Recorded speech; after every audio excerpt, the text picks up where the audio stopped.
Kahit walang suporta mula sa pamilya, kaibigan o kamag-anak, tuloy lang.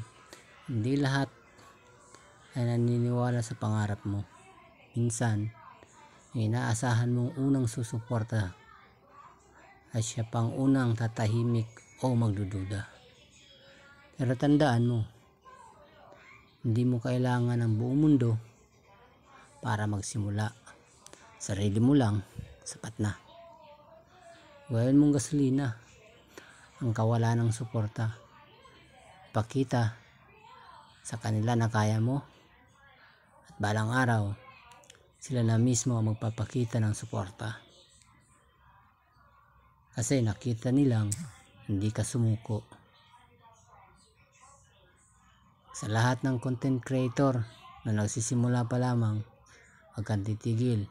Keep creating, keep posting, keep learning. Isang araw, sa pagsisikap mo, they will pay off. Yeah, tuloy lang. Hashtag